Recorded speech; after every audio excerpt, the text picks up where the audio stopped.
أعوذ بالله من الشيطان الرجيم بسم الله الرحمن الرحيم السلام علیکم۔ سید عبد المجید ندیم چینل میں آپ سب دوستوں کو خوش آمدید کے موضوع پر خطاب فرما رہے ہیں حضرت علامہ سید عبد المجید ندیم شاہ صاحب رحمۃ اللہ تعالی علیہ۔ تو آئیے ہم سب مل کر حضرت شاہ صاحب کا یہ خوبصورت بیان سنتے ہیں۔ الذين هم مفاتيح الرحمة ومصابيح الغرر أعوذ بالله من الشيطان الرجيم بسم الله الرحمن الرحيم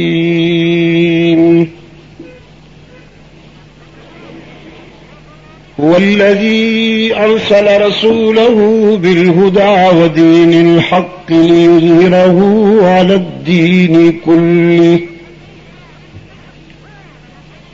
وكفى بالله شهيدا محمد رسول الله والذين معه أشداء على الكفار رحماء بينهم تراهم ركعا سجدا يبتغون فضلا من الله ورضوانا سيماهم في وجوههم من أثر السجود ذلك مثلهم في التوراة ومثلهم في الإنجيل صدق الله مولانا العظيم وصدق رسوله النبي الأمي الكريم ونحن على ذلك لمن الشاهدين والشاكرين والحمد لله رب العالمين۔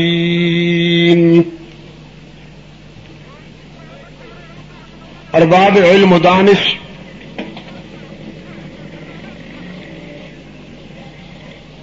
محترم بزرگوں اور عزیز دوستوں،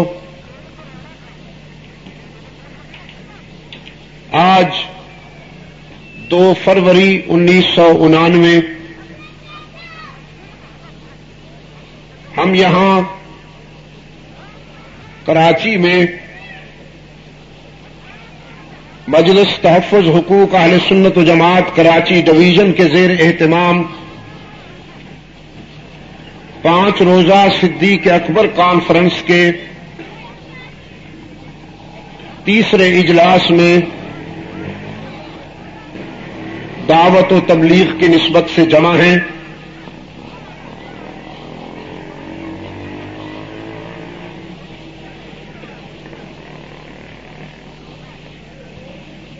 آپ حضرات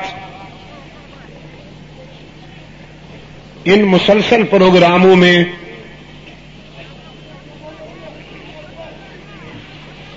جس انہماک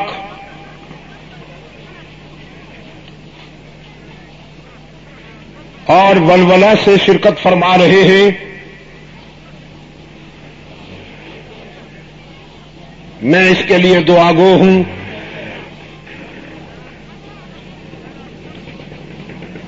اپنے فکر کی تقویم اور تعمیر میں اللہ آپ کو اس سے زیادہ جوش عمل عطا فرمائے۔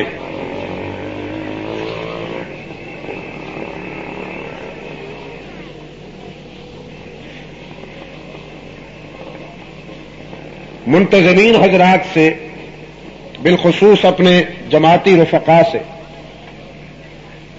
میں بڑے دکھ کے ساتھ یہ درخواست کر رہا ہوں کہ جلسہ گاہ کے انتخاب میں پہلے سے غور کر لیا جانا چاہیے۔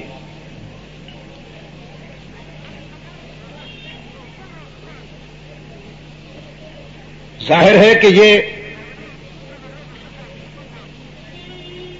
نظریاتی پروگرام ہوتے ہیں، اور ان میں ماحول کا پرسکون ہونا بہت ضروری ہوتا ہے، ورنہ کہنے اور سننے والے کے درمیان وہ رابطہ قائم نہیں ہو پاتا جو دلوں میں بات اترنے کے لیے ضروری ہوا کرتا ہے۔ خدا را جب آپ اتنی محنت کرتے ہیں تو ماحول کو بھی دیکھ لیا کیجئے کہ ہم جلسہ کہاں رکھ رہے ہیں۔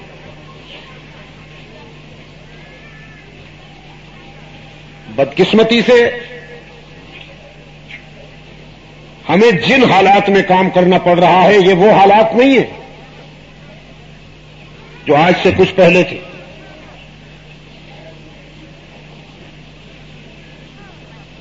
40 سال کے ہمارے قومی پس منظر میں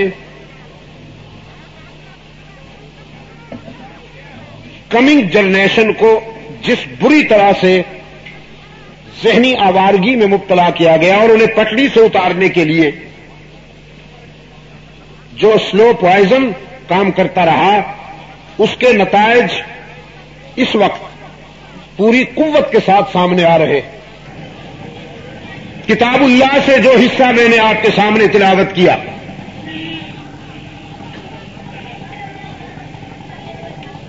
اس میں حق تعالی نے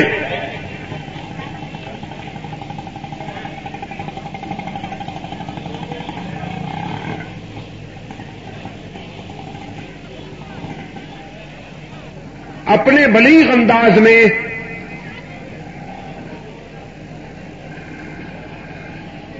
مکتب مصطفی کا تعارف کرایا ہے۔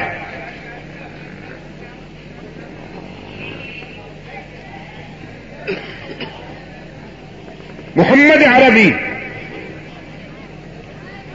اگر آپ صلی اللہ علیہ وسلم کہہ دیتے تو مجھے خوشی ہوتی، ظاہر ہے کہ آپ کو بھی بہت فائدہ ہوتا۔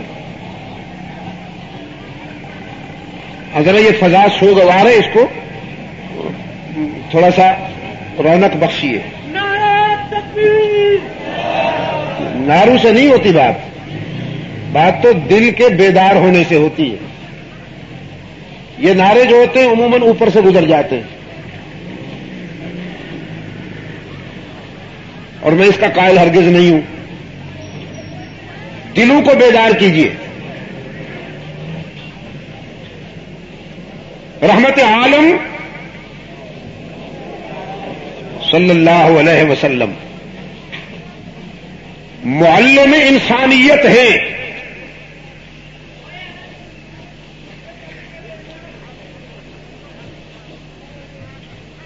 اور رسول کا موقف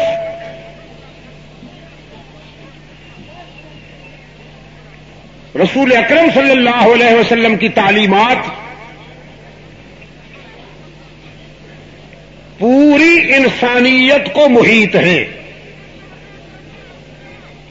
بلکہ میں کہوں کہ پوری کائنات کو محیط ہے، کیونکہ اللہ نے فرش زمین پر عرش بری سے رشد و ہدایت کا سلسلہ رحمت عالم صلی اللہ علیہ وسلم کی ذات پر ختم کر دیا۔ آپ صلی اللہ علیہ وسلم کے بعد قیامت تک کوئی رسول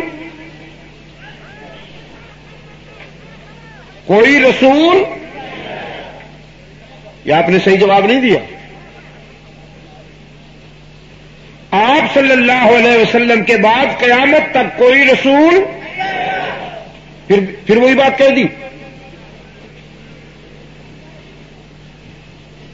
حضرت عیسیٰ علیہ السلام آئیں گے کہ نہیں؟ تو پھر آپ تو بڑا جوش کر رہے ہیں کہ نہیں آئے گا۔ سوچ کر بولے نا۔ آپ صلی اللہ علیہ وسلم کے بعد قیامت تک کوئی رسول پیدا نہیں ہوگا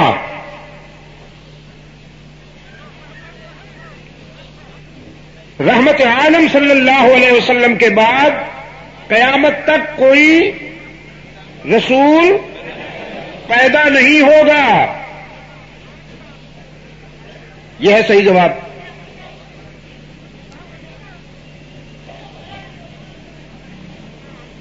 تو اب تا قیامت فکر انسانی کی رہنمائی کے لیے صرف رحمت عالم صلی اللہ علیہ وسلم کی تعلیمات ہی حرف آخر ہے.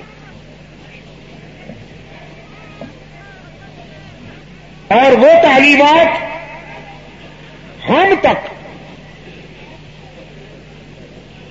ان کرداروں کے ذریعے پہنچی ہیں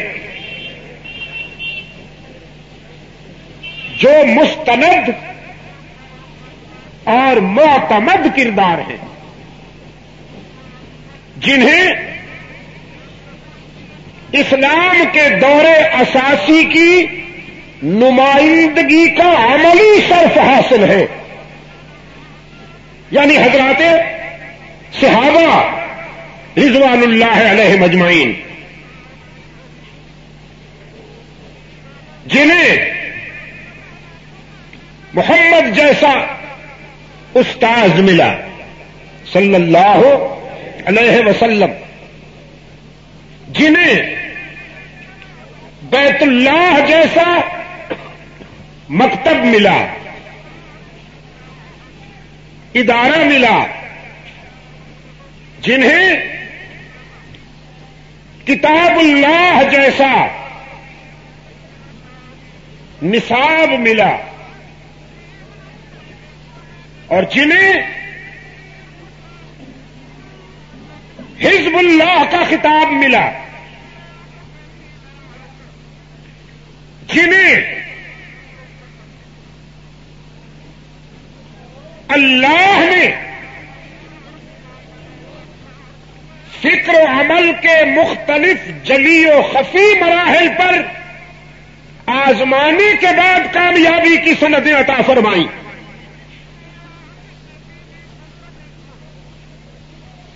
حق تعالی نے دنیا کے سامنے یہ دعویٰ کیا کہ محمد اللہ کا رسول ہے صلی اللہ علیہ وسلم، اور اس دعوے کے ثبوت کے طور پر جو دلیل پیش کی وہ یہ کہ والذین معہ محمد الرسول اللہ، یہ کلیم ہے،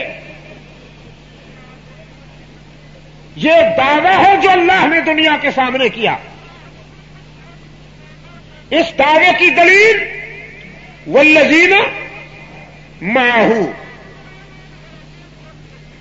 محمد اللہ کا رسول ہے. یہ کتنا سچا ہے اس کے ابو بکر کو دیکھو، یہ کتنا عادل ہے اس کے عمر کو دیکھو، یہ کتنا باحیا ہے اس کے عثمان کو دیکھو، یہ کتنا سب زندہ دار ہے اور متقی ہے اس کے علی کو دیکھو، یہ کتنا بہادر ہے اس کے خالد کو دیکھو، یہ کتنا وفادار ہے اس کے سلمان و بلال کو دیکھو، یہ کتنا فقیہ ہے اس کے ابن مسعود اور عبد الرحمن ابن عوف کو دیکھو. والذین معہ، یہ دلائل و براہین نبوت ہیں صحابہ کرام. کیا کہا میں نے؟ صحابہ کرام دلائل و براہین نبوت، نبوت نا نبوت. ریڈیو نے آپ کی اردو بھی خراب کر دی نا. ریڈیو سنیں گے تو ایسی ہی اردو آئے گی. وہ تمغے کو تغمہ کہتے ہیں اور کرامت کو کرامت کہتے ہیں، شجاعت کو شجاعت کہتے ہیں. جی دلائل و براہین نبوت ہے. میرے عزیز دوستو، نسل انسانی کے وہ خوش نصیب کردار کہ اللہ نے جن کے دلوں میں ایمان کا بیج بویا،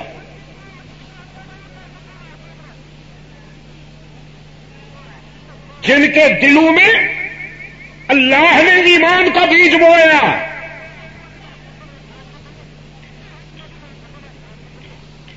فرمایا وَلَٰكِنَّ اللَّهَ حَبَّبَ إِلَيْكُمُ الْإِيمَانَ وَزَيَّنَهُ فِي قُلُوبِكُمْ وَكَرَّهَ إِلَيْكُمُ الْكُفْرَ وَالْفُسُوقَ وَالْعِصْيَانَ۔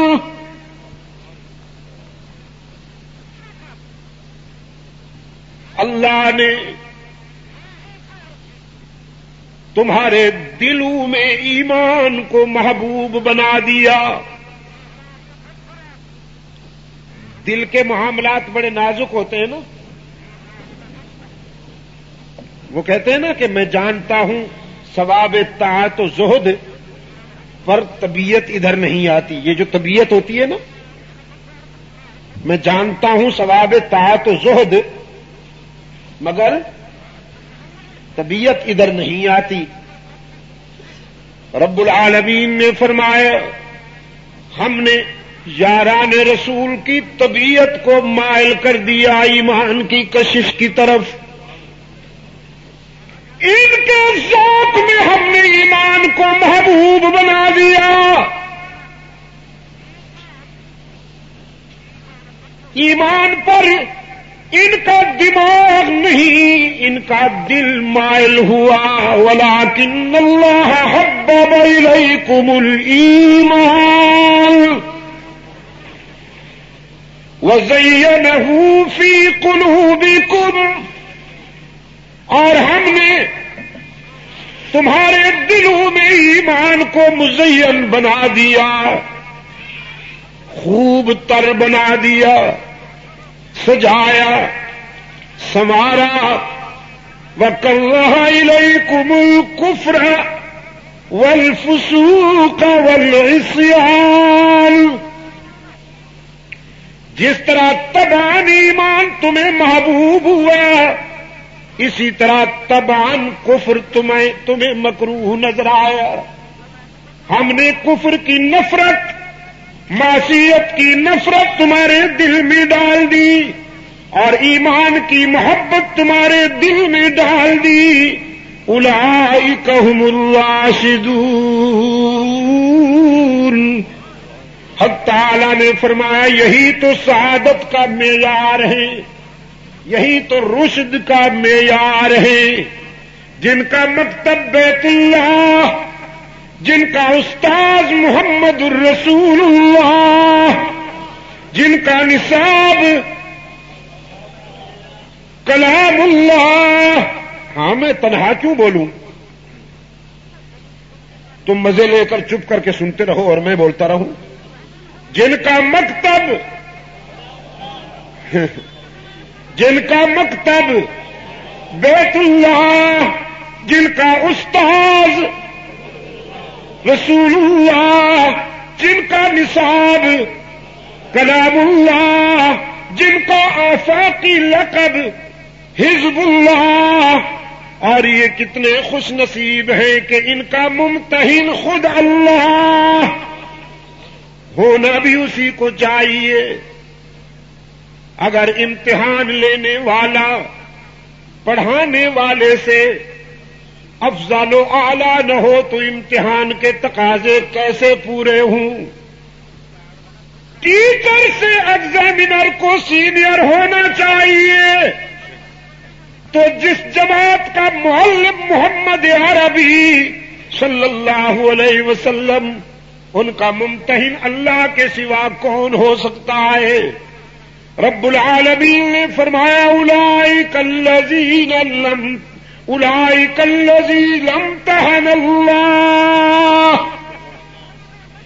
یہی وہ خوش نصیب جماعت ہے جن کا امتحان بھی خود اللہ نے لیا۔ الہ العالمین آنکھوں کا امتحان لیا، کہ کیا دیکھتے رہے؟ زبان کا امتحان لیا کہ کیا بولتے رہے؟ کانوں کا امتحان لیا کہ کیا سنتے رہے؟ ہاتھوں کا امتحان لیا کہ کیا پکڑتے رہے؟ یا پاؤں کا امتحان لیا کہ کہاں کہاں چلتے رہے؟ فرمایا نہیں، یہ تو ظاہری چیزیں ہیں، ان سب کا امتحان تو ان کے استاذ کامل نے لے لیا، میں نے تو ان کے دلوں کا امتحان لیا۔ امتحان اللہ قلوبہم، چونکہ حبب الیکم الایمان وزینہ فی قلوبکم، ہم نے چونکہ ایمان کا بیج ان کے دلوں میں بویا تھا تو امتحان بھی ان کے دل کی دھڑکنوں کا لیا، اور چونکہ علیم بذات الصدور، اللہ کے سوا کوئی نہیں۔ حق تعالی نے فرمایا ہم نے اصحاب رسول کے دل کی دھڑکنوں کو آزمایا۔ الہ العالمین مدرسہ بیت اللہ جیسا، معلم رسول اللہ جیسا، نصاب کلام اللہ جیسا، جماعت کا خطاب حزب اللہ، اور ممتحن تو پھر امتحان کی تقریب کا اہتمام کیا ہوا؟ عرش سے کرسیاں بھجوائی، جنت سے قالینیں بھجوائی، اصحاب رسول کو کہاں بٹھایا؟ رب العالمین نے فرمایا امتحن اللہ قلوبہم للتقوی، میں نے یاران رسول کو کرسیوں قالینوں پر بٹھا کر نہیں آزمایا، ہم نے تو انہیں انگاروں پر لٹا کے آزمایا۔ کبھی بدر میں امتحان لیا، کبھی احد میں امتحان لیا، کبھی احزاب میں، کبھی تبوک میں آزمایا۔ الہ العالمین نتیجہ فرمایا اولئک هم الراشدون، اولئک هم المهتدون، اولئک هم الفائزون، اولئک هم المفلحون، اولئک حزب اللہ، اولئک هم المؤمنون حقا۔ عربک گرامر جاننے والے حضرات اس بات کو خوب سمجھتے ہیں کہ اللہ کی طرف سے انہیں اولئک هم الفائزون کہہ دینا ہی کافی تھا، کہ یہی فوز و فلاح پانے والے کامیاب لوگ ہیں۔ لیکن یہ خوش نصیب جماعت، ان کا میرٹ تو دیکھیے، اتنے اچھے نمبر حاصل کیے کہ ممتحن سیر ہی نہیں ہوتا۔ کبھی کہتا ہے یہ ہدایت کا پیکر ہے، کبھی کہتا ہے یہ رشد کا اور سچائی کا معیار ہے، کبھی کہتا ہے یہ فرش پر میرے رسول کا لشکر ہے، عرش پر میرا لشکر ہے، اولئک حزب اللہ۔ کبھی کہتا ہے اولئک هم المؤمنون حقا، یہ میرے رسول کے موقف کے عینی گواہ ہیں، اور میں ان کے ایمان کی حقانیت کا عینی گواہ ہوں۔ میرے عزیز دوستو، میں اسی لیے کہا کرتا ہوں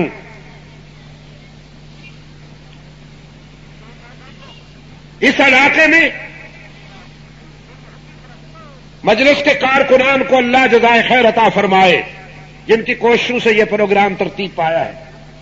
اور میں ابھی مولانا سے پوچھ رہا تھا اس علاقے کا کیا نام ہے، تو انہوں نے بتایا کہ رام سوامی۔ میں آپ سے پوچھتا ہوں عزیز دوستو، یہ اچھا نام ہے؟ یعنی 40 سال گزر جانے کے باوجود یہاں ابھی تک رام سوامی یہ کوئی ٹائٹل ہے؟ مجھے یقین ہے کہ یہاں کی آبادی موسٹلی مسلمانوں کی آبادی ہوگی. ہاں؟ اللہ کے فضل و کرم کے ساتھ یہاں مسلمانوں کی آبادی ہے. آج اس کانفرنس کے حوالے سے، صدیق اکبر کانفرنس کے حوالے سے میں ایک تجویز عرض کرتا ہوں اور یہاں کے روشن ضمیر مسلمانوں سے میں درخواست کرتا ہوں کہ وہ اس تجویز پر سنجیدگی کے ساتھ غور کرنے کے بعد اس علاقے کو آج کے بعد صدیق آباد کے ٹائٹل سے یاد کیا کریں. صدیق آباد. اور یاد رکھیے یہ ٹائٹل ایسا ہے، صدیق اکبر رضی اللہ تعالی عنہ کی خلافت کا فیصلہ ہوا تھا مدینہ طیبہ کے ایک محلہ میں جسے ثقیفہ بنو ساعدہ کہا جاتا ہے. کیا؟ ثقیفہ بنو ساعدہ. یہودیت اور یہودیت کے نمک خار اس ٹائٹل کو گھوم پھر کے گالیاں دیتے ہیں. تاریخ کے بدبودار حوالوں کے آڑ میں اس ٹائٹل کو کوستے ہیں، اس لیے کہ ثقیفہ بنو ساعدہ کے روشن ضمیروں نے صہیونی لابی کی اس سازش کو پیوند زمیں کیا تھا کہ وصال نبوی کے بعد امت میں تفریق پیدا کی جائے، انہیں لڑایا جائے. مقامی اور مہاجر کے عنوان سے، قریشی اور غیر قریشی کے عنوان سے، عربی اور عجمی کے عنوان سے، جی مختلف عناوین کہ تم تو اچھے خاندان والے ہو، یہ چھوٹے خاندان والے ہیں، تم برابر کیسے ہو سکتے ہو؟ تم پہلے آنے والے ہو، یہ بعد میں آنے والے ہیں، لہذا تمہارا حق ہے کہ تم ان پر مسلط ہو جاؤ. تم نے بڑی قربانیاں دی ہیں. یہ جو منافقین ہوتے ہیں نا بیچ میں کارروائی ڈالنے کے لیے، دو بھائیوں کو لڑانے کے لیے، جب دو بھائیوں کو لڑائیں گے اس کے پاس جائیں گے تو اس کو کہیں گے سب کچھ تو ہے، اور جب ادھر آئیں گے تو اس کو کہیں گے سب کچھ تو ہے. وہ کہا نا اذا ومن الناس من يقول آمنا بالله وإذا لقوا الذين آمنوا قالوا آمنا وإذا خلوا إلى شياطينهم قالوا إنا معكم إنما نحن مستهزئون. اور حق تعالیٰ فرماتے ہیں اللہ يستهزئ بهم ويمدهم في طغيانهم يعمهون. یہ فن دکھاتے ہیں اپنا دو بھائیوں میں فاصلہ پیدا کرنے کے لیے، دو بھائیوں کو توڑنے کے لیے. اس کو کہتے ہیں قربانی تو تیری ہے، محنت تو کر رہا ہے، کام تو کر رہا ہے، اور وہ تیری کمائی پہ گھر میں بیٹھے پل رہا ہے اور پھر بھی تیری عزت نہیں کرتا. اس کے پاس جاتے ہیں، سرپرستی تو تیری ہے، مشورہ تیرا ہے، قیادت تیری ہے، خدمات تیری ہے، اور وہ خواہ تیری عزت ہی نہیں کرتا. فاصلہ پیدا کرتا. یہودی لابی نے، کعب ابن اشرف اور ابن ابی کی ذریت نے اسی نہج پر امت میں تفریق پیدا کرنے کا پروگرام بنا رکھا تھا کہ ان کے قائد کے وصال کے بعد انہیں آپس میں لڑا دیا جائے.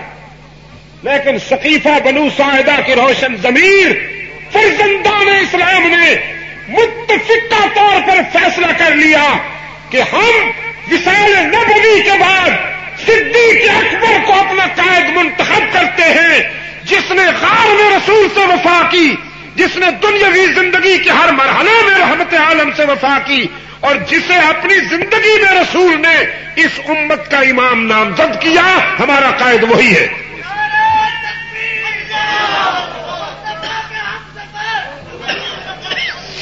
نمازیں صدیق اکبر رضی اللہ تعالی عنہ نے رحمت عالم کی حیات طیبہ میں اس امت کو پڑھائی ہے. کتنی؟ 17 نمازیں. حلالت کے زمانہ میں اللہ کے رسول صلی اللہ علیہ وسلم کی خدمت میں صحابہ کرام رضوان اللہ علیہ مجمعین نے عرض کیا، اللہ کے رسول فرزندان اسلام صحن مسجد نبوی میں منتظر ہیں،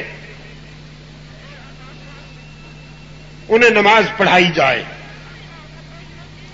رحمت عالم صلی اللہ علیہ وسلم نے فرمایا، مرو ابا بکر، میرے ابو بکر کے پاس جاؤ اور ان سے کہو کہ وہ میری غم زدہ امت کی امامت فرمائیں۔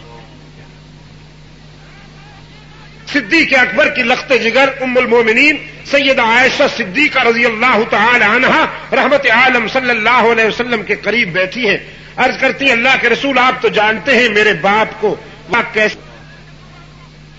ابو بکر یہ صدمہ برداشت نہیں کر سکیں گے، اللہ کے رسول کسی اور کے لیے فرمائیے۔ حدیث میں آتا ہے کہ رحمت عالم صلی اللہ علیہ وسلم نے جھڑکنے کی حد تک سخت لہجے میں فرمایا، تم چپ رہو۔ پھر فرمایا، جاؤ میرے ابو بکر سے کہو کہ میری امت کی امامت فرما۔ رسول کا لہجہ بتا رہا تھا کہ یہ فیصلہ فرش کا نہیں، عرش کا۔ صدیق اکبر رضی اللہ تعالی عنہ کو اللہ کے رسول کی منشا سے آگاہ کیا گیا تو تعمیل ارشاد میں وہ آئے، صحن مسجد نبوی میں مصلی پر کھڑے ہوئے، امت صف بستہ صدیق اکبر کے پیچھے کھڑی ہوئی۔ اللہ کے رسول صلی اللہ علیہ وسلم نے اسی مرحلے پر کپڑا ہٹایا حجرہ عائشہ سے اور یہ منظر ملاحظہ فرمایا،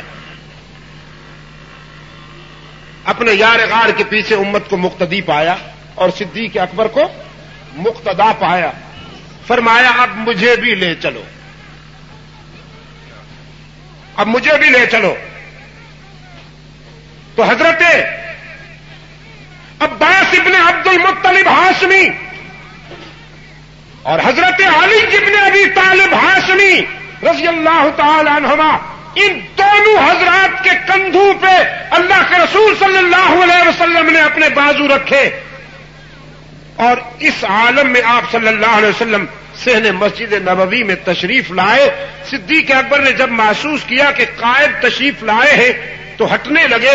رحمت عالم صلی اللہ علیہ وسلم قریب آ چکے تھے، صدیق اکبر کی پشت پہ اللہ کے رسول نے اپنا ہاتھ رکھا اور فرمایا، ابو بکر ہٹتے کیوں ہو؟ میں تجھے ہٹانے نہیں آیا، اچھی طرح ٹکانے آیا ہوں، تاکہ کوئی یہ نہ کہے کہ صدیق اکبر نے جبرن مصلی رسول پہ قبضہ کر لیا تھا۔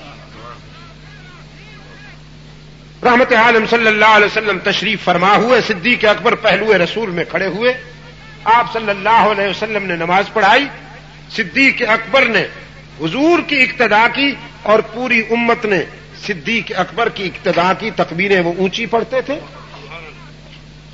اور پھر اس تمہید کے بعد اللہ کے رسول صلی اللہ علیہ وسلم کی پاکیزہ زندگی میں 17 نمازیں صدیق اکبر نے اس امت کو پڑھائی ہے۔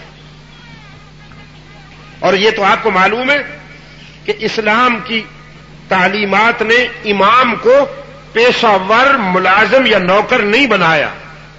یہ جو مسجد میں آپ کا امام ہوتا ہے، آپ تو اس کو حقیر ترین شے سمجھتے ہیں، جس کی گھر میں کوئی نہیں سنتا وہ مولوی صاحب پر حکومت کرتا ہے۔ مولوی صاحب پر غصہ نہیں رکتا مقتدی صاحب کا۔ مسجد میں سالانہ 1 یا 2 روپے جو چندہ دیتا ہے، مولوی صاحب کو آنکھیں دکھاتا ہے، خود چاہے ہفتے میں 1 دن نماز پڑھنے آئے، لیکن اگر مولوی صاحب 2 منٹ بھی دیر سے آئے تو اس کا غصہ نہیں رکتا۔ مولانا تنخواہ کس بات کی لیتے ہیں آپ؟ دیر سے کیوں آئے ہیں؟ ہمارا وقت بڑا قیمتی ہے۔ اے کاش کہ مولوی صاحب اس کا ملازم نہ ہوتا، مولانا کی ہوتی اپنی تجارت، یہ صحابہ کرام کی طرح تجارت کرتا اور محنت کر کے اپنے بچوں کے لیے دال روٹی فراہم کرتا، پھر جو مقتدی اس قسم کی بات کرتا، محراب میں یہ جو تبرکن کھڑا ہوتا ہے نا، یہ اس کو اٹھا لیتا اور اس سے جواب دیتا۔ اب تو یہ بیچارہ کھڑا ہوتا ہے محراب میں یتیموں کی طرح، اور مولوی صاحب بھی جمعے کے روز اس کو اٹھا لیتے ہیں، ایسے آہستہ سے پکڑ لیتے ہیں جیسے کانچ کا بنا ہوا ہو، ذرا پریشر پڑا تو ٹوٹ جائے گا، یوں پکڑ کے کھڑے ہوتے ہیں جیسے مردے کو پکڑ رکھا ہو۔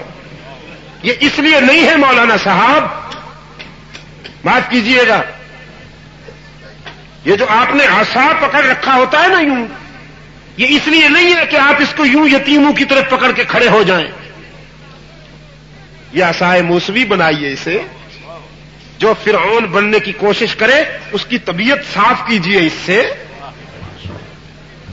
لیکن یہ اس وقت ہوگا جب آپ قوم کے محتاج نہیں رہیں گے،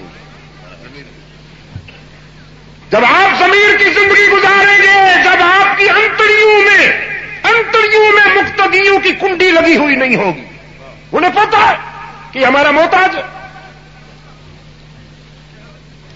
سید عبد القادر گیلانی کو جانتے ہو؟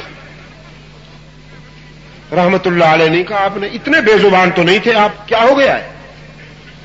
سید عبد القادر گیلانی رحمت اللہ تعالی علیہ جانتے ہو نا؟ یار لوگوں نے تو 11ویں کے حوالے سے انہیں متعارف کرایا ہے اپنا پیٹ بھرنے کے لیے، حالانکہ سید عبد القادر گیلانی رحمت اللہ علیہ میں کہا کرتا ہوں وہ 11ویں والا نہیں، وہ سجدوں والا پیر ہے، وہ قرآن و سنت والا پیر ہے، اس کی پوری زندگی رحمت عالم صلی اللہ علیہ وسلم کی غلامی میں گزری ہے۔ ان کی سیرت کا مطالعہ کیجئے، ان کی زندگی کی ہر ادا سے توحید و سنت کی روشنی ملتی ہے۔ تجارت کرتے تھے، بہت بڑے تاجر تھے، امپورٹ ایکسپورٹ کا بزنس تھا ان کا، مسک امپورٹ کرتے تھے، غلہ ایکسپورٹ کرتے تھے، لیکن علم و حکمت کے تاجدار تھے، بڑے بڑے علماء ان کے حلقہ درس میں بیٹھتے تھے، کسی کے محتاج نہیں تھے۔ تو میں عرض کر رہا تھا کہ علماء کرام اللہ آپ کو جزائے خیر عطا فرمائے، ذرا اپنا مقام پہچانیے، ذرا اپنا مقام پہچانیے۔ امام جو ہوتا ہے وہ جس طرح کے عبادت میں آپ کا مقتدا ہوتا ہے، دنیاوی معاملات میں بھی وہ آپ کا مقتدا ہوتا۔ صدیق اکبر رضی اللہ تعالی عنہ اللہ کے رسول صلی اللہ علیہ وسلم کے حکم کے مطابق جب اس امت کے امام بنے تو وہ دنیاوی معاملات میں بھی اس امت کے امام بنے۔ فاروق اعظم رضی اللہ تعالیٰ عنہ مصلی پر بھی اس امت کے امام ہیں، تو پھر فیصلوں میں بھی اس امت کے امام ہیں۔ مسجد نبوی کا امام آج بھی مدینے کا جج بھی ہے، یہ آپ کو معلوم ہے؟ آپ کے مولوی صاحب تو اگر سفید لباس پہن لیں تو مقتدی 6 نمبر کا چشمہ لگا کے اس کو غور سے دیکھتا ہے۔ مولوی صاحب اور یہ چمکتا دمکتا لباس پہن رکھا ہے اس نے، یہ تو صرف میرا حق ہے۔ مولوی صاحب کا تو ایسا لباس ہونا چاہیے کہ دور سے نظر آئے تو زکات دینے کو جی چاہے۔ مولوی صاحب کی پہچان ہی یہی ہے کہ اس نے زکات مانگنی ہے، حالانکہ یہ زکات جو ہے یہ مال کی غلاظت ہے۔ معاف کیجئے گا، جب آپ کپڑے دھوتے ہیں نا تو صابن اور میل ملا ہوا جو پانی کپڑے سے نکلتا ہے آپ اسے پینا پسند فرمائیں گے؟ اللہ اس پانی سے سب کو بچائے رکھے، اللہ محفوظ فرمائے۔ لیکن کبھی کبھی زندگی میں ایسے حالات پیدا ہو جاتے ہیں انسان کو مجبوراً وہ کرنا ہوتا ہے، تو یہ زکات مجبوری کے وقت جو شخص نادار ہے، جو بہت ہی افلاس کا شکار ہے، اس کے لیے اسلام نے یہ نظام وضع فرمایا ہے۔ لیکن مولوی صاحب وہ یہ سمجھتا ہے کہ یہ سب سے مقدس مال یہی ہے، مقتدی بھی خوش ہوتا ہے۔ مولوی صاحب کو ایسا ہی ہونا چاہیے۔ مسجد نبوی کا جو امام ہے اللہ کے فضل و کرم کے ساتھ اس کی تنخواہ تقریباً پاکستانی کرنسی میں 1 لاکھ کے قریب ہے 1 لاکھ، اور اس کے دروازے پر 5-6 گاڑیاں کھڑی رہتی ہیں۔ یہاں کے حکمرانوں نے وہ مسکن کہاں دیکھے ہوں گے جو ان امام صاحبان کو میسر ہے؟ آپ سمجھے کہ نہیں؟ تو اب بحمد اللہ تعالی ان کا وقار، ان کی عزت اسی طرح ہے جس طرح کہ اس مقام پر امامت کرنے والوں کی ہونی چاہیے۔ یہ باتیں میں آپ کی خدمت میں اس لیے عرض کر رہا ہوں کہ اسلامی زندگی میں امام کا وہی مقام ہے جو حاکم وقت کا ہونا چاہیے۔ صدیق اکبر رضی اللہ تعالی عنہ کو منشا رسول کی تعمیل میں اس امت نے جب اپنا امام منتخب کیا ہے، اپنا امام چنا ہے، تو وہ دنیاوی معاملات میں بھی ان کے امام ہیں، فیصلوں میں بھی ان کے امام ہیں۔ اور میں ایک بات کہا کرتا ہوں، علامہ ابن تیمیہ رحمت اللہ علیہ کے حوالے سے، امام اہل سنت، ترجمان سنت قرآن و سنت، حضرت علامہ ابن تیمیہ رحمت اللہ علیہ، وہ فرماتے ہیں صدیق اکبر رضی اللہ تعالی عنہ ایسا آئینہ ہے کہ جس میں رسول کا حسن و جمال بے داغ نظر آتا ہے۔ انڈیکس ہے حسن و جمال رسالت کا صدیق اکبر رضی اللہ تعالی عنہ۔ وہ ایک اصطلاح ہے فنا فی الرسول ہونا، فنا فی الشیخ ہونا، فنا فی القرآن ہونا۔ صدیق اکبر رضی اللہ تعالی عنہ فنا فی الرسول کے اس مقام پر ہے کہ اخلاق مصطفی کا پورا پرتاؤ ان کی زندگی میں نظر آتا ہے۔ سرکار دو عالم صلی اللہ علیہ وسلم جب حرا کی خلوتوں سے وحی کا پہلا سبق لے کر گھر آئے تھے، اور سیدہ خدیجہ رضی اللہ تعالی عنہا کو اللہ کے رسول صلی اللہ علیہ وسلم نے فرمایا تھا زملونی، میرے اوپر چادر ڈال دو، انی خشیت علی نفسی، مجھے تو اپنی جان کی فکر ہے کہ میں یہ امانت، یہ بوجھ اٹھا سکوں گا کہ نہیں۔ تو سیدہ خدیجہ رضی اللہ تعالی عنہا نے اللہ کے رسول صلی اللہ علیہ وسلم کے ارشاد کی تعمیل میں چادر بھی جسد اطہر پہ ڈال دی اور ایک تبصرہ کیا تھا اخلاق مصطفی پر۔ فرمایا کلا واللہ لا یخزیک اللہ ابدا انک لتصل الرحم وتحمل الکل وتکسب المعدوم وتصدق الحدیث وتقری الضعیف وتعین علی نوائب الحق۔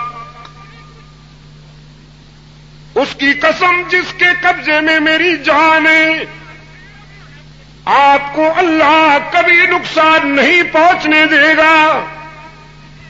آپ لاوارث تو نہیں، اور پھر آپ کے اخلاق ایسے کہ ان اخلاق والا کبھی نقصان نہیں اٹھاتا، کبھی خسارے میں نہیں جاتا، کہ آپ تو صلہ رحمی کرنے والے ہیں۔ انک لتصل الرحم، آپ توڑنے والوں سے جوڑنے والے ہیں، آپ پتھر مارنے والوں کو پھول پیش کرنے والے ہیں، آپ گالیاں دینے والوں کو دعائیں دینے والے ہیں، آپ کمزوروں کا بوجھ اٹھانے والے ہیں، آپ لوگوں کی گمشدہ چیزیں ان کے گھروں تک پہنچانے والے ہیں، آپ مہمان نواز ہیں، آپ اچھی باتوں کی تصدیق کرنے والے ہیں، اور آپ حق و صداقت کے علمبردار ہیں۔ اخلاق مصطفی کا یہ چیپٹر جو سیدہ خدیجہ رضی اللہ تعالی عنہا کی زبان سے آپ نے سنا،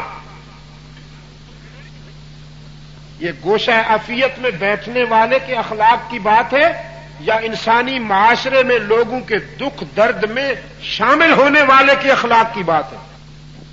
حضرت صاحب گوشہ عافیت میں بیٹھے رنگین قالین پر تعویذ لکھنے میں مصروف ہے. ان کا خیال یہ کہ تعویذ گنڈو سے انقلاب آ جائے گا. ان کے ہاں تقوی کا معیار یہ ہے کہ حجرے میں گھس جاؤ. اور اسلام یہ چاہتا ہے مظلوموں کا ساتھ دو. اسلام یہ چاہتا ہے ظالم کا ہاتھ روکو.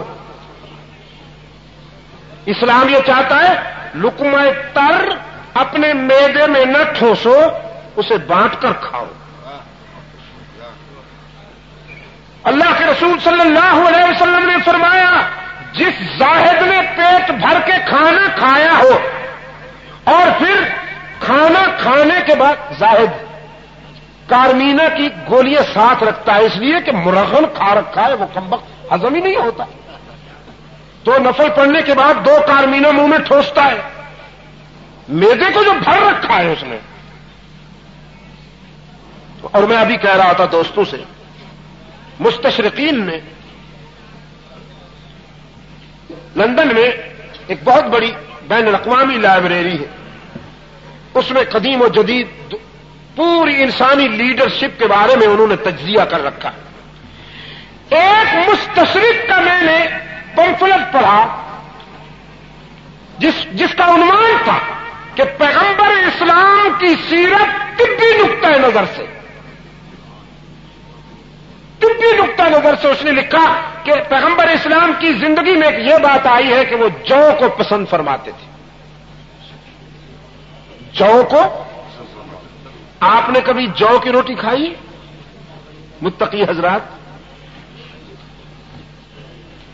چلو اکا دکا کوئی نکل آئے گا. ہم جب عمرہ پر گئے مدینہ طیبہ کا ایک دوست کو اللہ جزائے خیر عطا فرمائے، اللہ اسے اپنی شان کریمی کے مطابق جزائے خیر عطا فرمائے. اس نے دعوت کی، حاجی صاحب دعوت میں اس نے جو کی روٹیاں بنائی، بکری کا دودھ مہیا کیا اور مٹی کے پیالوں میں وہ ہمیں پیش کیا. اور بچھونا جو تھا وہ ریت پر موٹے موٹے تنکو والی چٹائی کا. اچھا، ہم جب وہاں پہنچے ہمارا خیال تو یہ تھا کہ جیسے عربی حضرات کی ثقافت ہے، ان کی تہذیب ہے، قالینیں بچھی ہوں گی، گدے لگے ہوئے ہوں گے. آخر ہم بھی تو حضرت صاحبان ہیں. اگر آپ اجازت دیں تو تھوڑا سا میں بھی قبضہ کر لوں. آخر ہم حضرت صاحبان آئے ہیں جی، تو قالینیں بچھی ہوں گی، کچھ گدے لگے ہوں گے، کچھ مہکتا جگمگاتا ماحول ہوگا جی کہ دین کے بہت بڑے ستون آئے ہیں. لیکن ہم جب پہنچے تو دیکھا کہ ریت پر موٹے موٹے تنکوں والی چٹائی بچھی ہوئی ہے اور اللہ اللہ خیر صلی اللہ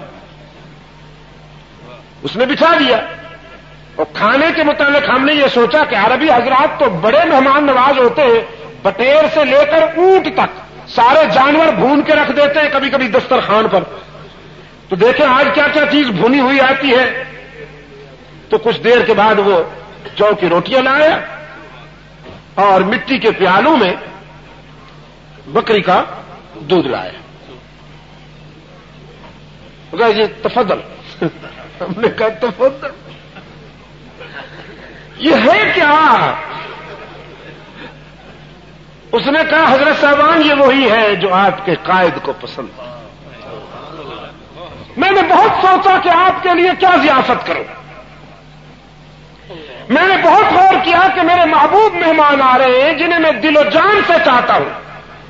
تو میں نے اپنے دل سے پوچھا ان کے لیے بکرے ذبح کروں، مرغیاں منگواؤں، ان کے لیے حلوہ بناؤں، کیا بناؤں؟ دل میں سوچتا رہا تو میرے ضمیر نے ٹھیک وقت پر میری رہنمائی کی کہ انہیں اپنے قائد کی سنت کے مطابق دسترخوان پیش کرو. تو جو مجھ سے ہو سکا میں نے وہی پیش کر دیا. جو کی روٹیاں اللہ کے رسول صلی اللہ علیہ وسلم کو پسند تھی. کبھی آپ صلی اللہ اللہ علیہ وسلم نے چھنے ہوئے آٹے کی روٹی نہیں کھائی. آپ سن رہے ہیں غور سے؟ چھنے ہوئے روٹی آٹے کی روٹی نہیں کھائی. میدا کھا کھا کر اپنا جو حشر بنا رکھا ہے آپ نے. کسی کی سانس اکھڑی ہوئی ہے، دما ہے، کسی کا بلڈ پریشر ہائی ہے، کسی کو شوگر ہے، کسی کو کیا مصیبت ہے. جب میدا کھاؤ گے تو یہی ہوگا نا. چھنے ہوئے آٹے کی روٹی نہیں کھائی آپ صلی اللہ علیہ وسلم نے. چور کو زیادہ پسند فرمایا. اور گوشت اگر کبھی تناول فرماتے تھے، گوشت اسی طرح کھاتے تھے جیسے آپ کبھی کبھی دال کھاتے ہیں. کبھی کبھی تو وہ ابلا ہوا.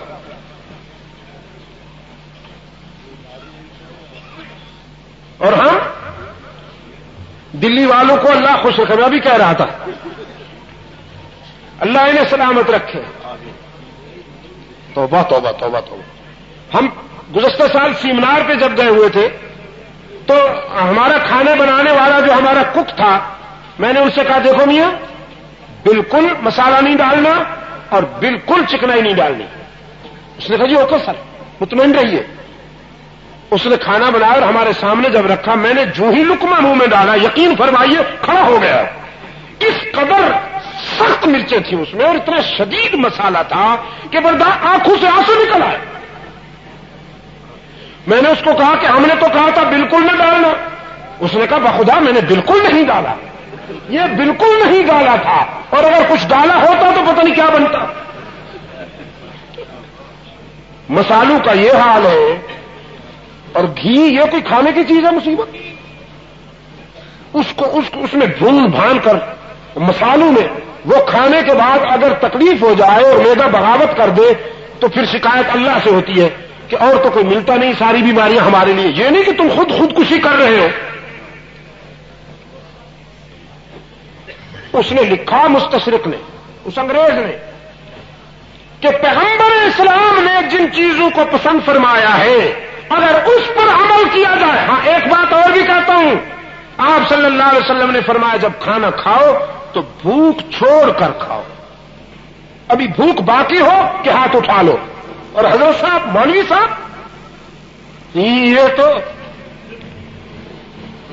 یہ اس وقت ہاتھ اٹھاتے ہیں جب پلیٹ میں کچھ نہیں رہتا، چاہے جان رہے یا چلی جائے. آخر میں الائچی جب پیش کی گئی، مولانا الائچی کھا لیجئے، کہہ رہا لے جا اسے. الائچی کی گنجائش ہوتی تو حلوہ اور نہ کھا لیتا. اور اپنے حلوے مارے کو پچانے کے لیے حدیثیں گھڑ رکھی ہیں کہ حضور کو بھی حلوہ کھانا بہت پسند. انا للہ و انا الیہ راجعون. حضور کو حلوہ کھانا پسند تھا، راہ حق میں پتھر کھانا پسند تھا میرے آقا کو. تو جو تجھے پسند نہیں آیا مولانا صاحب، تجھے تو جگمگاتی محفلوں میں ہار پہن کر گا کر بیان کرنا پسند ہے، جس کی وجہ سے سائز اتنا ہو گیا کہ چھوٹی موٹی کاریں اٹھا نہیں سکتی حضرت صاحب کو. پاکستان کے کار ڈیلرز کو لکھنا پڑا جاپانی کمپنیوں کو کہ ہمارے ہاں جو کاریں بھیجو ذرا گیٹ کھلے بنایا کرو کہ یہاں کے گدی نشین گھس نہیں سکتے اس میں. میں بتایا کرتا ہوں اپنے دوستوں کو. باہر کے سفر پہ میں جا رہا تھا، ہمارے جہاز میں پاکستان کا ایک حضرت صاحب بھی بیٹھا تھا. جب ہم یہاں روانہ ہوئے اسلام آباد سے تو میری نظر نہ پڑی 747 جمبو جیٹ تھا. اس میں 450 پیسنجر آتے ہیں. میں کس کس کو دیکھتا پھروں کہ کون کس سٹائل کا ہے، کس سائز کا ہے. آرام سے جا کے میں سیٹ پہ بیٹھ گیا. کوپن ہیگن جا کر پیسنجر اتر گئے تو تھوڑے پیسنجر رہ گئے. اب جو میں نے دیکھا ایک حضرت صاحب تشریف فرماتے، ہری پگڑی بندی ہوئی تھی. آپ یقین کیجئے 2 سیٹیں اس کے لیے انگیج کی گئی تھی. وہ بیچ میں جو وہ پارٹیشن وہ ہوتا ہے نا ایک، وہ نکال دیا گیا تھا. 2 سیٹوں میں عاشق رسول صاحب بیٹھے تھے. ادھر سے بھی کچھ پیٹ نکلا ہوا تھا، ادھر سے بھی کچھ پیٹ گھسے کھبے بیٹھے تھے اس سیٹ. کوپن ہیگن سے میرے ساتھ ایک گورا بیٹھا، عیسائی. اسلام کے متعلق مختلف سوالات. یہ جو سفر ہوتا ہے یہ بھی مستقل سٹڈی ہوتی ہے، پرماننٹ سٹڈی ہوتی ہے. مختلف قسم کے لوگ ملتے تو وہ سوالات کرتا رہا اسلام کے متعلق. پتہ نہیں اسے کیا خیال ہے کم وقت. اس کی طرف دیکھ کر مجھے کہتا ہے یہ بھی آپ کا ہے.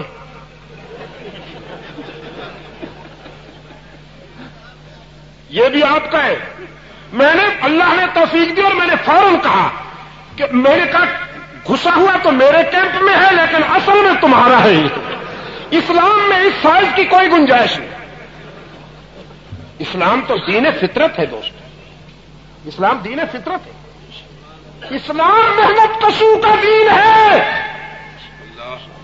یاد رکھیے اسلام گدی نشینوں کا دین نہیں. انسانوں کی جیبیں صاف کرنا اور روحانیت کے لبادے میں ان کا معاشی استحصال کرنا اسلام نہیں. اسلام بنیادی طور پر محنت کشو کا دین ہے. سرکار دو عالم صلی اللہ علیہ وسلم کی خدمت میں ایک محنت کش آیا. اس نے مسافر کیا.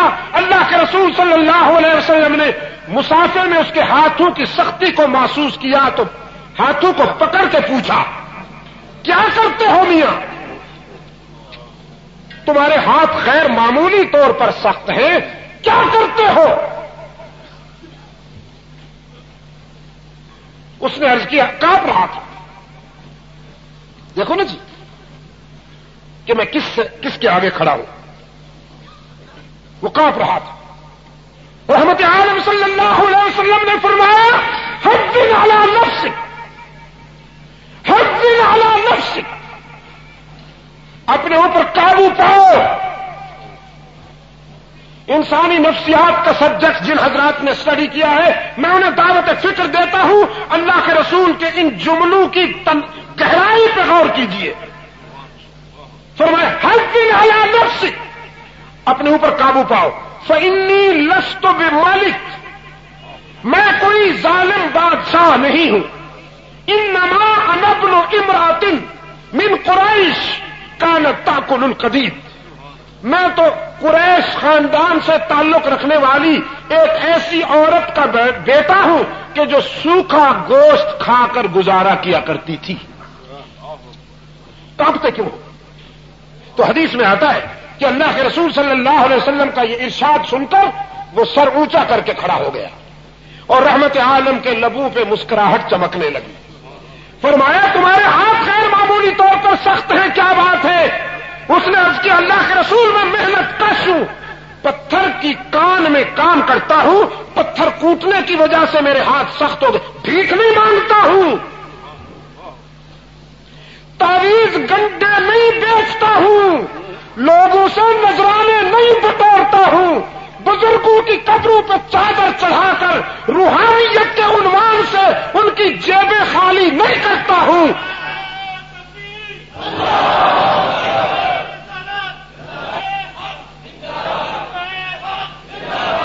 میرے اپنے بچوں کے لیے رزق حلال حاصل کرنے کے لیے محنت کرتا ہوں, پتھر کوٹنے کی وجہ سے میرے ہاتھ سخت ہو گئے.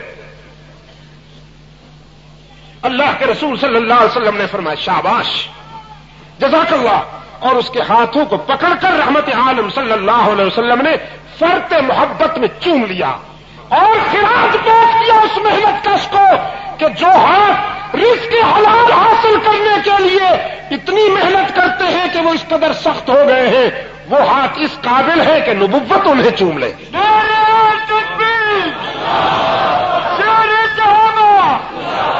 تم سرور کائنات کی سیرت کا یہ پہلو بیان نہیں کرتے ہو نا.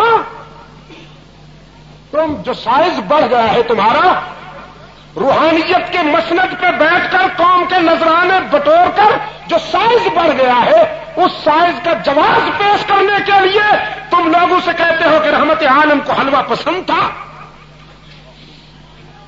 خاندانی حلوائی ہو.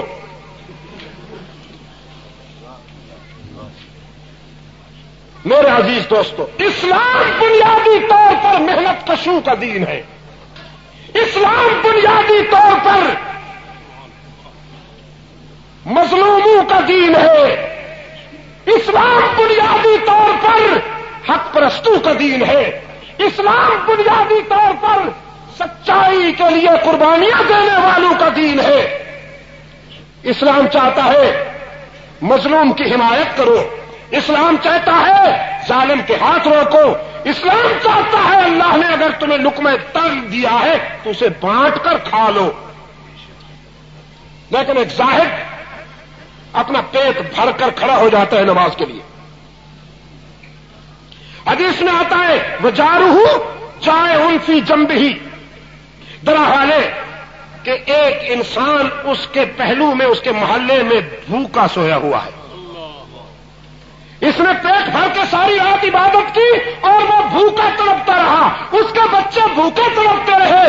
رحمت عالم صلی اللہ علیہ وسلم نے فرمایا اس زاہد صاحب کو، اس صوفی صاحب کو، اس متقی صاحب کو جا کے کہہ دو تمہاری ساری عبادت تمہارے منہ پہ مار دی جائے گی، تمہارا ایک بھی سجدہ قبول نہیں۔ اے کاش کہ پیٹ بھر کر ساری رات قیام میں گزارنے کے بجائے جو تم نے کھانا کھایا ہے وہ کھانا بانٹ لیتے، کچھ اس بھوکے انسان کو اور اس کے بچوں کو کھلا لیتے، کچھ خود کھا کے سو جاتے تو تیرا سونا عبادت سمجھا جاتا۔ اب تیرا قیام بھی تیرے منہ پہ مار دیا جائے گا۔ فتوے کیوں دیتے ہو نوجوانوں کو؟ آج اگر مل میں پسنے والا مزدور، آج اگر کھیتوں میں کچلنے والا کسان، آج روڈ پر پتھر کوٹنے والا محنت کش اگر تم سے مایوس ہو گیا ہے تو اس پر فتوے کیوں لگاتے ہو کہ یہ مرتد ہو گیا ہے، یہ سوشلسٹ ہو گیا ہے، یہ کمیونسٹ ہو گیا ہے؟ یہ کہتے ہیں عاشق رسول وہی ہے جو صبح و شام ہمیں نذرانے پیش کرے، صبح بھی چمکتی مہکتی ہوئی پلیٹ آئے اور شام کو بھی چمکتی مہکتی ہوئی پلیٹ آئے، یہ پکا مسلمان ہے۔ میرے عزیز دوستوں، سیرت صدیق اکبر رضی اللہ تعالی عنہ کے حوالے سے ایک بات عرض کرتا چلا جاؤں۔ بچوں نے مطالبہ کیا، پڑوس میں میٹھا بنتا ہے، ماں سے کہا ہمارے ہاں کیوں نہیں بنتا؟ صدیق اکبر رضی اللہ تعالی عنہ کی اہلیہ نے خلیفۃ المسلمین جانشین رسول صدیق اکبر رضی اللہ تعالی عنہ سے عرض کیا بچے میٹھے کا تقاضا کر رہے ہیں۔ صدیق اکبر رضی اللہ تعالی عنہ نے فرمایا روزانہ کا جو بجٹ تمہیں ملتا ہے نا اسی پہ گزارا کرو، رسول اللہ کی امت کا بیت المال اس لیے نہیں ہے کہ ابو بکر کے بچے حلوہ کھاتے پھرے، سمجھے؟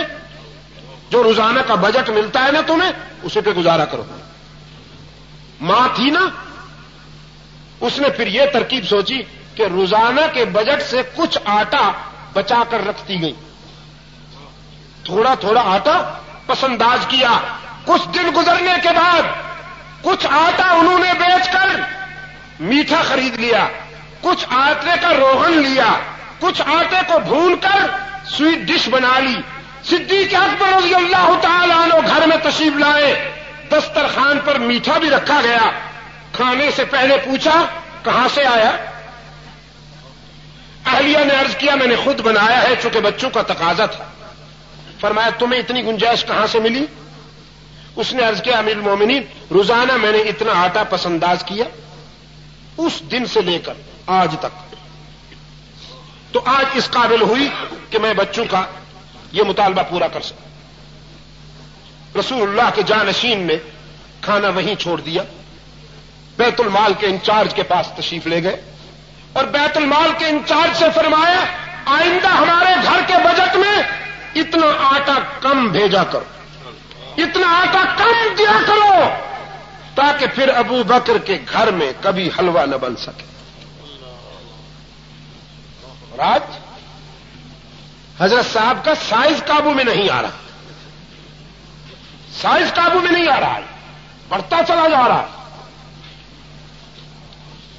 میرے عزیز دوستوں، اسلام انسانیت کی خدمت کرنے کے لیے آیا ہے، انسانیت کا استحصال کرنے کے لیے نہیں آیا۔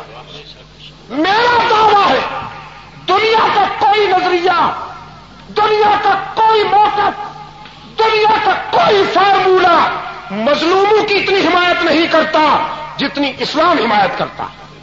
لیکن یہ میں مانتا ہوں کہ عصر حاضر کے گدی نشینوں نے، عصر حاضر کے روحانیت کی مسلک پر بیٹھنے والوں نے استحصال کا نام عشق رسول رکھ دیا، استحصال کا نام مذہب رکھ دیا. تو یہ ان کی مفاد پرستی ہے. اس کا الزام اسلام پر مت دیجیے. اسلام کو اگر آپ نے دیکھنا ہو تو پھر ان کرداروں کا مطالعہ کیجیے جو کردار قرآن کے ورقوں پر اور حدیث کے ورقوں پر چمک رہے ہیں. حضرات صحابہ کرام رضوان اللہ علیہ اجمعین. میرے عزیز دوستو،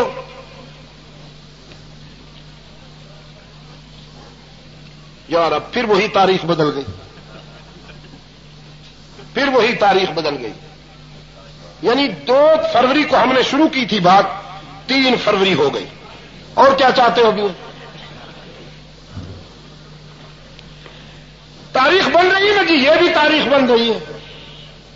میں کہا کرتا ہوں ہمارے بزرگوں کے متعلق یہ روایت ہے.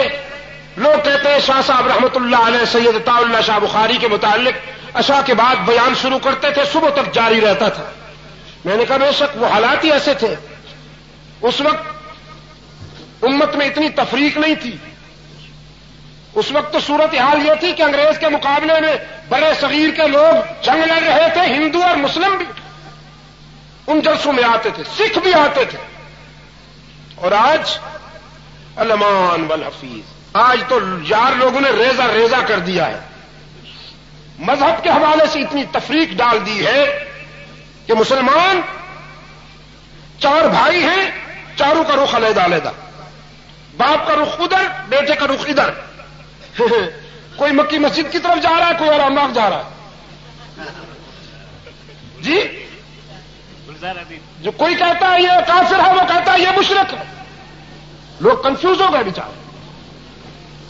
اسلام آباد میں میرے ایک دوست ہیں، بڑے اللہ تعالیٰ نے ان کو توفیق دی، بڑے عبادت گزار ہیں، ہر نماز مسجد میں جا کے پڑھتے تھے.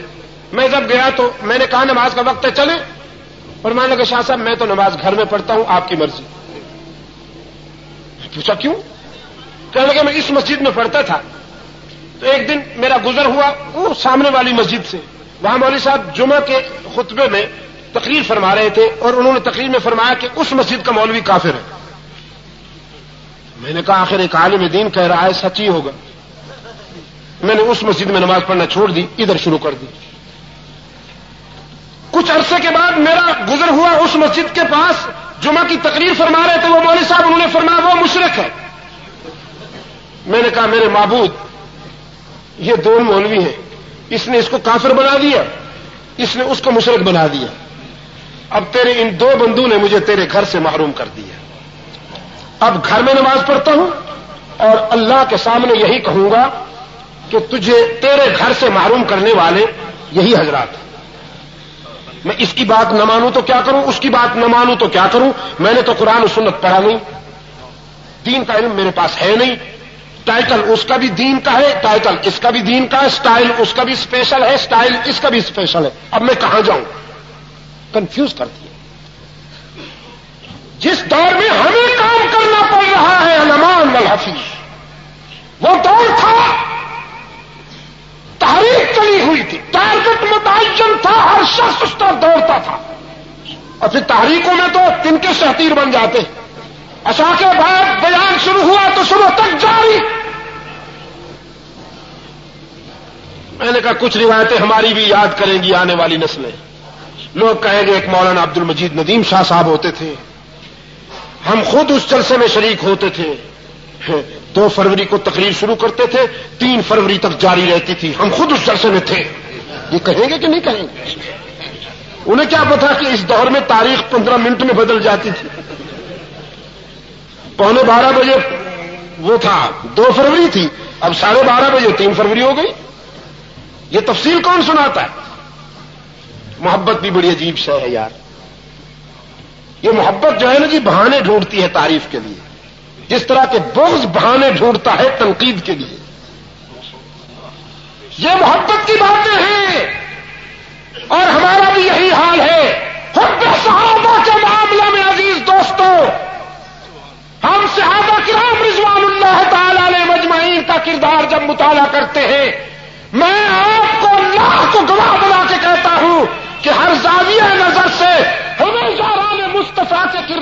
خوبیاں ہی خوبیاں نظر آتی ہیں. آپ کا کیا خیال ہے؟ صحابہ کرام تنقید کے قابل ہیں یا تعریف کے قابل ہیں؟ ہاتھ اونچا کرے جو کہتا ہے صحابہ تنقید کے قابل ہے. صحابہ تنقید کے قابل ہیں یا تعریف کے قابل ہیں؟ ہمیں صحابہ میں کوئی عیب نظر نہیں آتا. یہ محبت کی نظر ہے. کیا کہا میں نے؟ جب آپ کو کسی سے محبت ہوگی اس کی ہر ادا اچھی لگے گی. میں کھڑا ہوں نا جی، جن کے دلوں میں میری محبت ہے انہیں میری باتیں بھی اچھی لگ رہی ہیں، میرا لباس بھی اچھا لگ رہا ہے. پہلے میرے ہاتھ میں لکڑی نہیں تھی، اب میں نے لکڑی لے لی ہے تو یہ بھی اچھی لگ رہی. اور جن کے دلوں میں بغض ہے وہ ساتھ والے کو کہہ رہے ہیں دیکھو نا جی ٹوپی کیسی پہن رکھی، دیکھو نا جی اینک لگا رکھی، دیکھو نا جی لکڑیاں پکڑی ہوئی ہیں ہاتھوں میں، دیکھو نا جی کیسی باتیں کر رہا ہے. یہ بغض کم بخت ایسا ہے، اس کے لیے کسی دلیل کی ضرورت نہیں. حسد کا جذبہ وہ دلائل خود بخود گھڑ لیتا ہے. ہمیں صحابہ کرام رضوان اللہ علیہ مجمعین سے محبت ہے. ہم جس زاویہ نظر سے دیکھتے ہیں وہ ہمیں محبوب نظر آتے ہیں. اور جن کے دلوں میں بغض ہے وہ تاریخ کے حوالوں سے صحابہ کرام پر تنقید کے نشتر چلاتے ہیں. اور میں کہا کرتا ہوں اس امت میں کوئی شخص اس پوزیشن میں نہیں جو صحابہ کرام کا محاکمہ کر سکے اور ان پر تنقید کر سکے، چاہے وہ اپنے وقت کا ابن تیمیہ ہی کیوں نہ ہو، چاہے وہ اپنے وقت کا غزالی اور اپنے وقت کا ابن جوزی ہی کیوں نہ ہو. اس امت میں کوئی شخص اس پوزیشن میں نہیں جو اصحاب رسول کا محاکمہ کر سکے. ہم میں سے کوئی شخص اس پوزیشن میں نہیں کہ وہ اپنی عدالت میں صحابہ کو ملزم بنا کر پیش کرے. ہمارے ایمان کا تقاضا یہ ہے، ہماری بقا اور ہماری عاقبت کا تقاضا یہ ہے کہ ہم ان پر اعتماد کریں جن پر رسول نے اعتماد کیا. ہم انہیں اپنا قائد سمجھیں جنہیں رسول نے اپنا وفادار سمجھا. اللہ کے رسول صلی اللہ علیہ وسلم نے فرمایا جس آسمان ہدایت کا میں سراج منیر ہوں، میرے صحابہ اسی آسمان ہدایت کے چمکتے ستارے ہیں. بِأَيِّهِ مُقْتَدَيْتُمْ اِهْتَدَيْتُمْ، ان میں سے جس کو بھی اپنا رہنما بناؤ گے ہدایت پا جاؤ گے. میرے عزیز دوستو، آج جس دور میں ہم گزر رہے ہیں، صحابہ کرام رضوان اللہ علیہ مجمعین کے کردار کو افسانوی انداز میں پیش کرنے کے بجائے ان کے سماجی، معاشی اور اصلاحی کردار کو عملاً پیش کرنے کی ضرورت ہے. میں یہ بات دعوے سے کہتا ہوں، آپ جو چاہے کر لیں، جتنے فارمولے آزمانا چاہتے ہیں آزما لیں. جس ڈسٹربنس میں اس وقت ہم مبتلا ہیں، جس کنفیوژن میں ہم مبتلا ہیں، اصلاح نہیں ہوگی جب تک کہ آپ اس راستے پہ نہیں آئیں گے جو راستہ اصحاب رسول نے اپنی عملی زندگی میں ہمارے لیے متعین فرمایا. ان میں حبشے کا بلال ہے، روم کا صہیب ہے، فارس کا سلمان ہے، عربی ہے، عجمی ہے، جی قریشی ہے، غیر قریشی ہے، لیکن ایمان اور دین کے رشتے میں سب ایک ہے. آج ہم پہلے بلوچ بنتے ہیں پھر مسلمان، پہلے سندھی بنتے ہیں پھر مسلمان، پہلے مہاجر بنتے ہیں پھر مسلمان، پہلے مقامی بنتے ہیں پھر مسلمان، پہلے پنجابی بنتے ہیں پھر مسلمان. اسلام نے یہ بت ڈھائے تھے. اور میں دعوے سے کہتا ہوں اگر پاکستان کی تشکیل کے بعد یہاں قرآن و سنت کے آئین کی بالادستی ہوتی آج یہ بیماریاں ہماری قومی زندگی کا روگ نہ بنتی. میں براہ راست الزام لگاتا ہوں اقتدار پر بیٹھنے والے فنکاروں پر. انہوں نے نفرت اور عصبیت کا یہ بیج بویا ہے جو آج عذاب بن کر اس قوم پر مسلط ہو چکا ہے. آج مسلمانوں کو اتنا ہندو سے خطرہ نہیں جتنا اپنے دین بھائیوں سے خطرہ ہے. آج مجھے ایک دوست فرما رہے تھے ہم جب گھر سے صبح نکلتے ہیں اپنے بچوں کو خدا حافظ کہہ کر اور انہیں پیار کر کے نکلتے ہیں کہ پتہ نہیں ہم زندہ واپس آئیں گے کہ نہیں. ویسے بھی زندگی کا تو کوئی بھروسہ نہیں, لیکن اب تو موت بڑی آسان ہو گئی. پتہ نہیں کس طرف سے کوئی. یہ کیا مصیبت ہے. قرآن کریم کے حوالے سے میں کہا کرتا ہوں اللہ کی نعمتوں کی ہم نے ناشکری کی.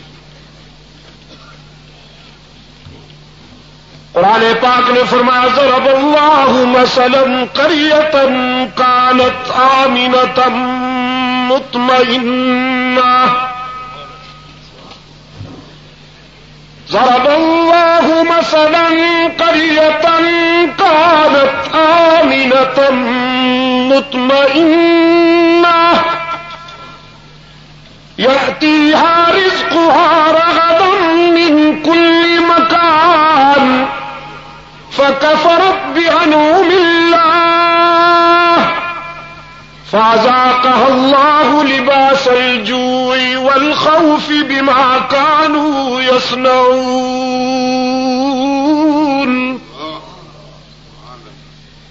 ہم اس بستی کی مثال دیتے ہیں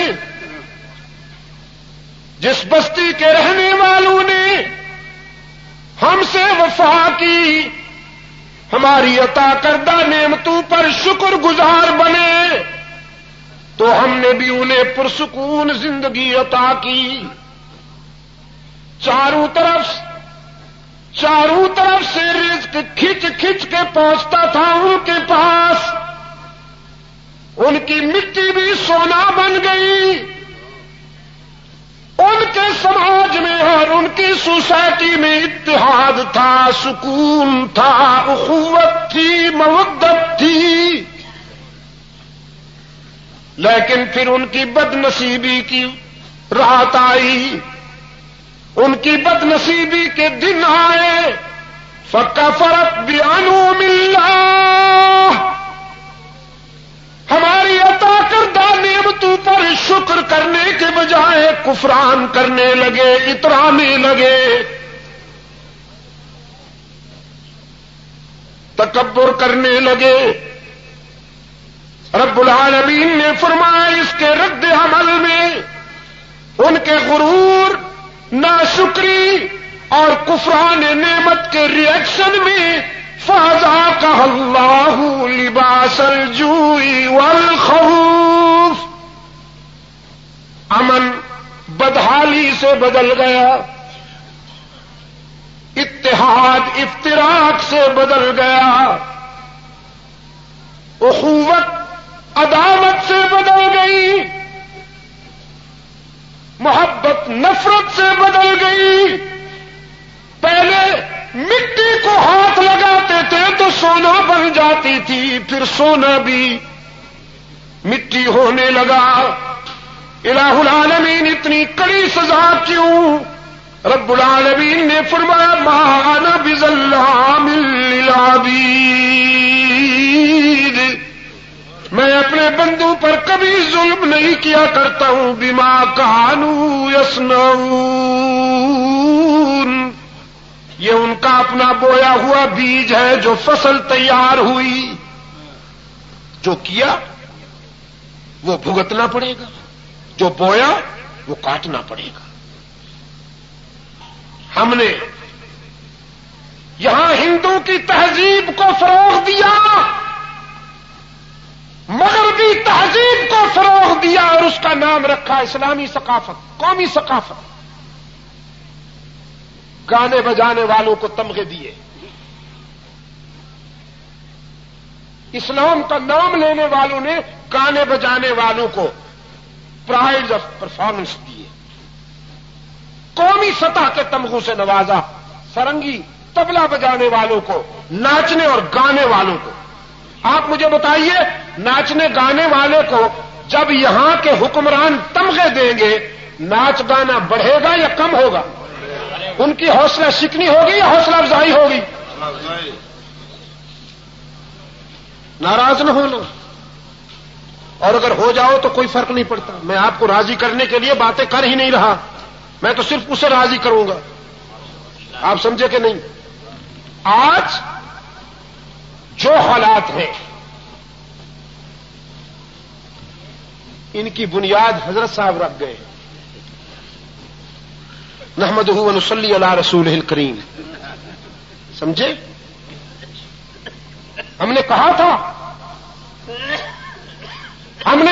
اسلام کا نام لیتے ہو تو پھر اسلام کے لیے کام بھی کرو.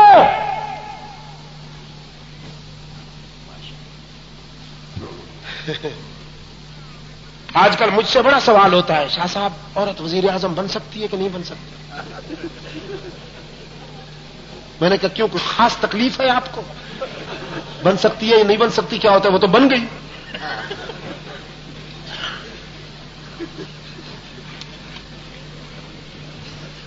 یہ اصل میں ہمیں ایکسپلائٹ کرتے ہیں، ہمیں ایکسپلائٹ کرنا چاہتے ہیں. فی قلوبہم مرض، فی قلوبہم مرض.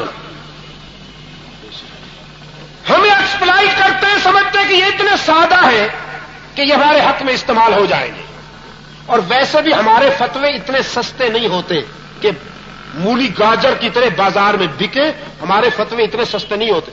ہم ان لوگوں میں سے نہیں ہیں جنہوں نے کل یہ فتویٰ دیا تھا کہ ریفرینڈم میں اس کو ووٹ دینا، اللہ اور اس کے رسول کو ووٹ دینا ہے. الحمدللہ ہم ان میں سے نہیں ہیں.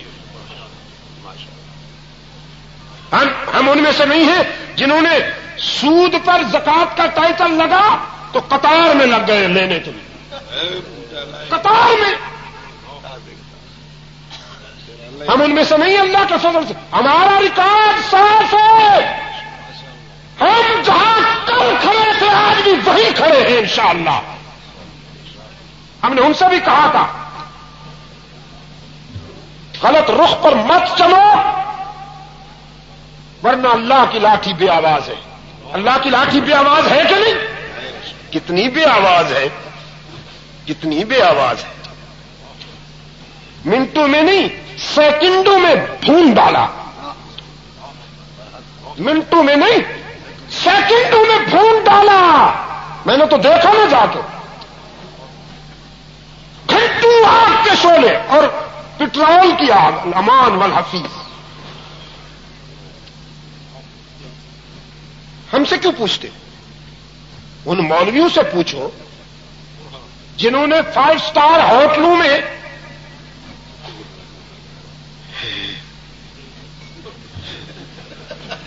حاجی صاحب مرا درتیست اندر دل. آپ سوچ نہیں سکتے میں کتنا مجبور ہوں.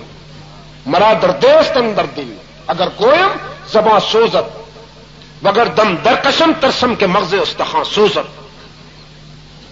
ان سے پوچھیے تم نے لاکھوں روپے کے چیک تو زکات کے نام پر وصول کیے، شیور کی مرغیاں کھا گئے تم. 5 اسٹار ہوٹلوں کے کمرے تمہارے تقوی سے بھرپور ہوئے. تم نے کام کون سا کروایا؟ تم اتنا بھی نہ کروا سکے کہ آئین کو قرآن و سنت کے مطابق ڈھال دیا جاتا. آئین یہاں قرآن و سنت کے مطابق بن جاتا تو آج یہ دن نہ دیکھنے پڑتے. تم نے نئی نسل کو مایوس کیا ظالموں. تم نے اسلام کا نام لے کر اسلام کی جڑیں کاٹی. تو پھر آج چیختے کیوں؟ جو بویا ہے وہ کاٹو نا. اب ہم مزے سے منظر دیکھیں گے تمہارا کہ ہوتا کیا ہے. رہی یہ بات کہ قرآن کیا کہتا ہے، جب اس ملک میں قرآن و سنت کا قانون آئے گا پھر ہم بتائیں گے. ہم سے پوچھنا عبد المجید ندیم شاہ صاحب پھر مفتی بنیں گے، پھر بتائیں گے. اس وقت یہاں قانون ہے برطانیہ کا، ٹھیک ہے، اور اس قانون کو مولوی صاحب نے نہیں نکالا، کنویں سے صرف ڈول کھینچے، لیکن وہ جو کتے کی لاش پڑی ہوئی ہے وہ نہیں نکالی، صرف ڈول کھینچے، نمازیں پڑھ کے دکھائی، ماتھے پہ ماتھا رگڑ رگڑ کے نشان بنا کے دکھایا، جی نعت خانوں کو عمرے کے ٹکٹ دیے۔ اگر کسی نے یہ مصرع پڑھ دیا کہ یہ سب تمہارا کرم ہے آقا کہ بات اب تک بنی ہوئی ہے، اس نے کہا ہاں بالکل ٹھیک ہوتے ہو، صحیح کہتے، اسی پہ گزارا کیا، صرف اسی پہ گزارا کیا۔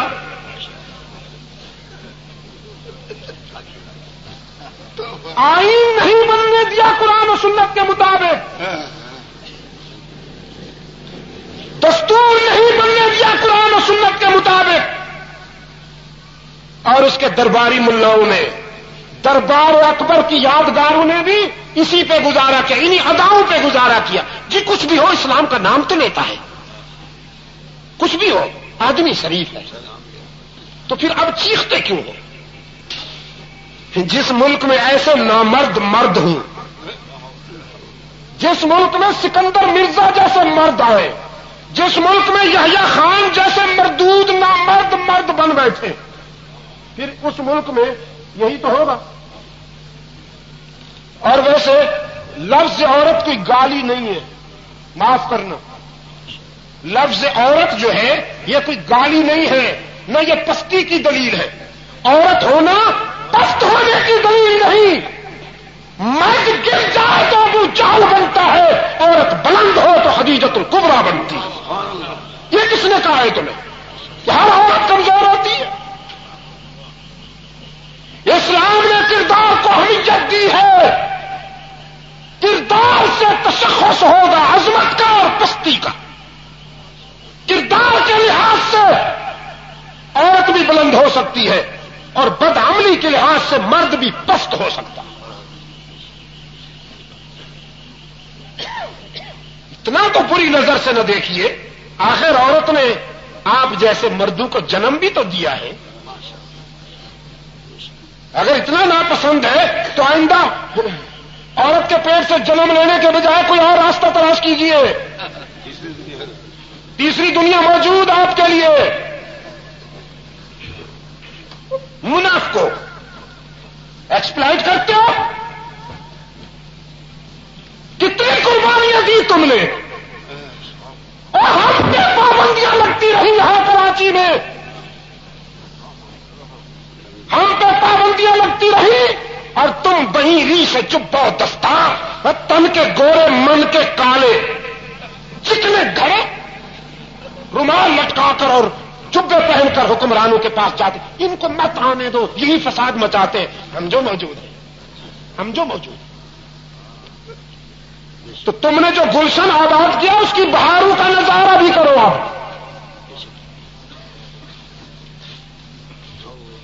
اور جنہیں حقیر سمجھ کر بجھائے بیٹھے ہو وہی چراغ جلیں گے تو روشنی ہوگی۔ اس ملک کو اگر بچانا ہے تم نے، اگر اپنی نسلوں کو غلامی کے گڑھے میں نہیں پھینکنا اور ان کے مستقبل کو تم نے بچانا ہے، تو صدیق اکبر کی سیرت کو افسانہ اور کہانی بنا کر پیش کرنے کے بجائے اس پر عمل کر کے دکھاؤ، ان کی طرح قرآن و سنت کو سینے سے لگاؤ، رحمت للعالمین کے دستور اور طرز زندگی سے وفا کرو، پھر انشاءاللہ تم روس سے نہیں ڈرو گے، روس تم سے ڈرے گا، پھر تم امریکہ سے نہیں مانگو گے، امریکہ تمہارے در کا سوال ہی ہوگا۔ اگر زندہ رہا تو باقی باتیں کل انشاءاللہ۔ ابھی آپ حضرت علامہ سید عبد المجید ندیم شاہ صاحب رحمۃ اللہ علیہ کو سماعت فرما رہے تھے۔ آپ سب دوستوں سے گزارش ہے کہ ہمارے اس چینل کے ساتھ بنے رہیں اور اس چینل کے لنک کو آگے اپنے دوستوں میں بھی شیئر کرتے رہیں۔ آپ سب دوستوں کا بہت شکریہ۔ ملتے ہیں ایک نئی ویڈیو کے ساتھ، تب تک کے لیے اللہ حافظ۔ پاکستان پائندہ باد۔